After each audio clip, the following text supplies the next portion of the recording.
हिमाचल में जो आपदा आई है, जो बाढ़ की स्थिति कई जिलों में बनी है, उसके बाद भारी नुकसान झेलना पड़ा हिमाचल प्रदेश को। हिमाचल कांग्रेस की प्रदेश अध्यक्ष प्रतिभा सिंह ने भी अब एक बार फिर से केंद्र सरकार को निशाने पर ले लिया है। एक तरफ बीजेपी क्या कह रही है कि केंद्र सरकार को बेवजह कोसा जा रहा है, जबकि केंद्र सरकार तो मददगार साबित हुई है। लेकिन दोनों तरफ देखा जाए तो ये हम समझ सकते हैं कि हो क्या रहा है। अब हिमाचल की सरकार का ये तर्क है और हिमाचल कांग्रेस से जुड़े नेताओं का यह तर्क है कि केंद्र सरकार से बातें कर रही है, कोई धरातल पर उनको मदद नहीं मिल पा रही है और ये सब कुछ पॉलिटिकल तरीके से किया जा रहा है। प्रतिभा सिंह का क्या कहना है, वो कह रही कि प्रदेश को आपदा राज्य घोषित नहीं किया जा रहा, केंद्र सरकार मुहैया करवाए आर्थिक मदद। ये प्रतिभा सिंह कह रही है। बीजेपी कह रही है करवा तो दी, प्रदेश में आई आपदा पर राजनीति ना हो, ये सत्ता पक्ष भी कह रहे, विपक्ष भी, और यही विडंबना है। एक दूसरे को कह रहे हैं लेकिन राजनीति दोनों कर रहे हैं।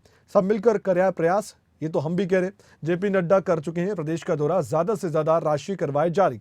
अब ये राशि कब जारी होगी, ये इंतजार कांग्रेस के नेताओं को है हिमाचल प्रदेश में। एक बार सुन लेते हैं सांसद और हिमाचल कांग्रेस के प्रदेश अध्यक्ष प्रतिभा सिंह क्या कह रही थी।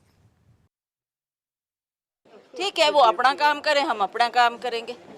नड्डा जी अगर आए हैं, वो भाजपा के राष्ट्रीय अध्यक्ष है और हिमाचल से बिलोंग करते हैं, तो उनका भी कर्तव्य है कि वो यहाँ का दौरा करें, लोगों की दुख तकलीफ देखें। इसमें कोई पार्टीबाजी नहीं होनी चाहिए। ऐसी आपदा की घड़ी में कोई बीजेपी और कांग्रेस की बात नहीं है। हम सब एक हैं, सभी का नुकसान हुआ है, सबकी भरपाई करने के लिए हम सरकार से आग्रह करेंगे। मुझे नहीं लगता हिमाचल प्रदेश इस बोझ को सहन कर पाएगी, क्योंकि पहले ही कर्जे में डूबे हैं और ये आर्थिक बोझ इतना ज़्यादा पड़ गया। तो इसीलिए हम बार बार आग्रह कर रहे हैं कि प्रधानमंत्री जी इस घड़ी में हिमाचल प्रदेश की मदद करें, तभी हम लोगों का जो नुकसान हुआ उसकी भरपाई करें। ठीक है, वो अपना काम।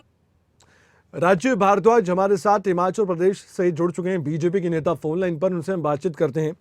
राजीव भारद्वाज जी, एक तरफ हिमाचल प्रदेश की जनता इस त्रासदी को झेल रही है, दूसरी तरफ मैं दोनों की बात कर रहा हूं, सत्ता पक्ष की और हिमाचल प्रदेश में विपक्ष यानी कि बीजेपी की भी। सर, आप दोनों ही कह रहे हैं कि राजनीति नहीं करनी चाहिए इस मसले पर। मुझे समझ नहीं आ रहा कि क्या संदेश जनता के बीच जा रहा है इस आपदा के बीच में। आप भी कह रहे राजनीति नहीं करनी चाहिए, उधर से भी कह रहे राजनीति नहीं करनी चाहिए। राजनीति कौन कर रहा है? सबसे पहले तो आपके चैनल से जोड़ने के लिए मैं आपका धन्यवाद करता हूं। जी सर। और राजनीति सचमुच इस आपदा की घड़ी में किसी को भी नहीं करनी चाहिए। बिल्कुल। और भारतीय जनता पार्टी का जो एक मोटो है, ये जो सिद्धांत है, ऐसे समय में भारतीय जनता पार्टी कभी राजनीति करती भी नहीं है जी। इतनी आपदा की घड़ी में भारतीय जनता पार्टी जो केंद्र में हमारी सरकार है, माननीय प्रधानमंत्री जी हैं, हमारे राष्ट्रीय अध्यक्ष आदरणीय नितिन गडकरी जी आकर पूरे प्रदेश में घूम कर गए और जितनी संभव सहायता इस प्रदेश को की जा सकती है उसमें उसको करने का हिमाचल की सरकार को पूरा विश्वास भी दिलाया और वो कर भी रहे हैं। मुझे लगता है कि अभी तक 800-900 करोड़ रुपया जो है केंद्र सरकार की ओर से प्रदेश सरकार को मिल गया है। ये ऑन पेपर है सर। उसका आगे वितरण करने का काम जो है वो प्रदेश की सरकार का है। इन लोगों को बिना किसी भेदभाव के करना चाहिए। ऑन पेपर है, ऑन पेपर। ये बात आप दावे के साथ कह सकते हैं। देखिए, ऐसा है, ये जो धन आता है केंद्र से, जो धन आएगा उसके कुछ नॉर्म्स हैं। ओके। उन नॉर्म्स के तहत प्रदेश के खाते में वो धन आएगा। ओके। 200 करोड़ रुपया आदरणीय हमारे राष्ट्रीय अध्यक्ष जी आए थे यहाँ पे। माननीय मुख्यमंत्री जो आप हिमाचल प्रदेश के श्रीमान सुखविंदर सिंह सुक्खू जी हैं, उनके साथ बैठक करके गए हैं। बिल्कुल। क्योंकि हम लोग राजनीति नहीं करना चाहते। प्रदेश के मुख्यमंत्री से बैठक करके और शाम को जब वो दिल्ली पहुंचे तो केंद्रीय गृह मंत्रालय ने 200 करोड़ की रिलीज करने की घोषणा कर दी। हाँ, तो कांग्रेस पार्टी क्या राजनीति कर रही है? नहीं, मैं नहीं बोल रहा हूँ कांग्रेस पार्टी राजनीति कर रही है। ठीक है। मैं तो ये कहता हूँ कि केंद्र से जो पैसा आएगा उस पैसे का सही वितरण करें। और ऐसा है कि इस समय हम ये भी नहीं चाहते कि धन्यवाद करें। ओके। लेकिन ये प्रदेश की सरकार को कम से कम ये तो चाहिए कि जो केंद्र से पैसा आएगा उस पैसे के लिए माननीय प्रधानमंत्री जी का नाम तो लें। ठीक है। मैं एक बार कौशल मुंगटा साहब, जो कि कांग्रेस के नेता हैं हिमाचल प्रदेश से, वो भी हमारे साथ जुड़े हुए हैं। कौशल मुंगटा जी, आप सुन पा रहे हैं किस तरह से राजीव जी कह रहे हैं कि हमारी तरफ से तो मदद दी जा रही है, प्रधानमंत्री का धन्यवाद कर दीजिए कि वो मदद कर रहे हैं। आप कोस रहे हैं केंद्र सरकार को, आप उलट काम कर रहे हैं। जब मैं इनको सुन रहा था राजीव जी को, तो ये बहुत भोले लग रहे थे और मुझे बड़ी मतलब, अब मुझे तो अभी हम तो दुख में है, पर मैं जितना भोला ये बन रहे थे, पर ये है नहीं भाजपा लोग इतने भोले। मैं आपको बता देना चाहता हूँ, केंद्र से एनडीआरएफ की टीम के सिवाय और मिग हमारे जो हेलीकॉप्टर है उसके सिवाय, वो तो हमारा एक राइट है, सारे 28 राज्यों का, 8 केंद्र शासित प्रदेशों का, सबका वो अधिकार है उस सहायता का। लेकिन जो सहायता केंद्र को करनी चाहिए थी, आप मेरी बात ध्यान से सुनिएगा, इन्होंने 189 करोड़ की 2 किस्त एक बारी और 1 किस्त एक बारी, वो हमारा पैसा है एसडीआरएफ का, और हर साल आता है और 28 के 28 राज्यों को आता है स्टेट डिजास्टर रिलीफ फंड। वही पैसा हमको मिला है, बेशक 1 महीने पहले मिला है, लेकिन हमारा हक है, वही पैसा मिला है। आगे सुन लीजिए। उसके बाद गडकरी जी यहाँ आए, उन्होंने यहाँ से देख के लिए हर हालत, हम उनका धन्यवाद करते कि आपने आप देखने आए, एनएच आपने देखा और आपने न जाने कितना पैसा एनएच का आया है, वो एनएच के लिए आएगा जो हमारा नेशनल हाईवे है, उसका हम धन्यवाद करते हैं। अभी तक जो राशि आई है वो एनएच में खर्च हो रही है। अब आगे सुन लीजिए। इसके बावजूद हमको क्या सहायता चाहिए थी कि राष्ट्रीय आपदा इसको केंद्र सरकार घोषित करती। माननीय प्रधानमंत्री नरेंद्र मोदी जी, जैसे आपने जब केदारनाथ में आपदा आई थी, सिर्फ एक हिस्से में आई थी केदारनाथ में, पूरे प्रदेश के अंदर राष्ट्रीय आपदा घोषित की गई और वहां पर जो है इतनी सहायता उनको मिली, अनएक्सपेक्टेड 10,000 करोड़ से ऊपर की सहायता उनको दी गई। आप क्या कह रहे हैं? हमें समझाइए तो कौशल मुंगटा जी, हम ना समझ हमें समझाइए। कौशल मुंगटा जी, देखिए स्पष्ट बात कीजिए।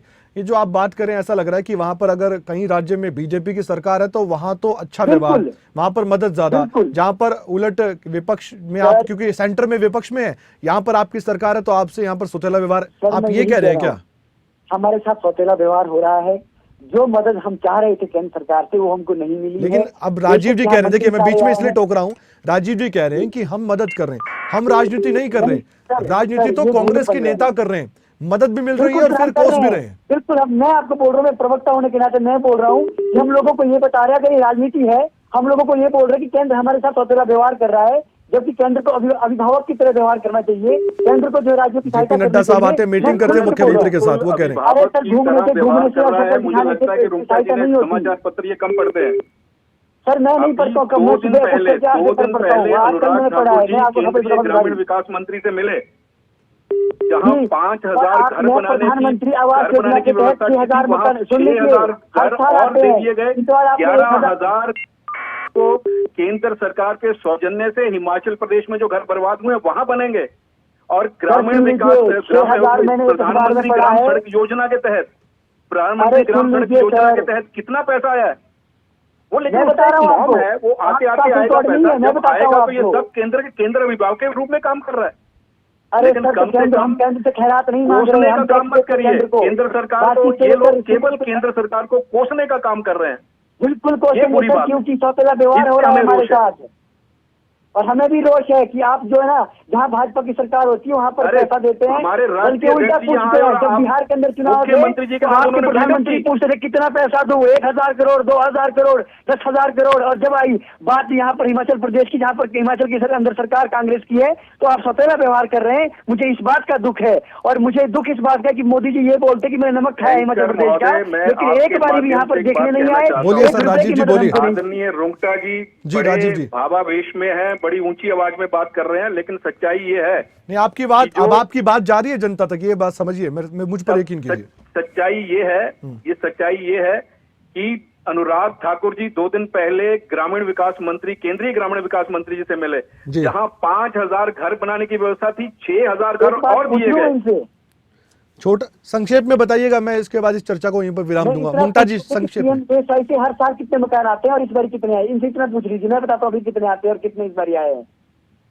राजीव जी, लेकिन ऐसा है, इनको ये बताएं, ये इनकी सरकार के समय क्या होता था, पैसा कितने मकान आते हैं। उस समय के प्रधानमंत्री राजीव गांधी जी बोलते थे कि मैं 1 रुपया यहाँ भेज रहा हूँ और 15 पैसे नीचे पहुँचते हैं, लेकिन ये नरेंद्र मोदी का जमाना है, डीबीटी से पैसा आता है, किसी के हाथ में पैसा नहीं आएगा, सरकार के खाते, आधार कार्ड के खजाने में आएगा सीधा पैसा। ठीक है, मुझे लगता है चर्चा लगातार आगे बढ़ती रहेगी और यूं ही। लेकिन मैं सर, आप दोनों माफ कीजिएगा, बीच में रोक रहा हूँ राजीव जी, मुंगटा जी, मुझे लगता है आप दोनों भी मिलकर चलेंगे ना तो आज इस आपदा से निपट जाएंगे हम, और एक सही रास्ते पर निकल जाएंगे हम। हमें इस समय चिंता है सर हिमाचल प्रदेश की, लेकिन उनको आपके चैनल के माध्यम से ये भी कहना चाहता हूँ आदरणीय रुंगटा जी को कि आप प्रदेश की जो सरकार है, जो काम हो रहे हैं उनका धन्यवाद भी करें। नहीं, उन्होंने उनको केवल केंद्र की सरकार को कोसने से काम नहीं चलेगा। ठीक है, ठीक है। मुंगता जी, आप दोनों का और राजीव जी, आप दोनों का बहुत बहुत धन्यवाद। आप इस चर्चा में जुड़े और आपने अपनी बातें रखी हैं। और राजनीति होनी चाहिए मुद्दों पर, हम ये नहीं कहते नहीं होनी चाहिए, लेकिन जब किसी की जान पर बनाए, किसी का घर उजड़ जाए और कोई रास्ते पर आ जाए और उसे रास्ता ना दिख रहा हो कि आगे जिंदगी कैसे गुजारनी है, इस पर कम से कम राजनीति ना हो। ये समझना चाहिए हमारे नेताओं को।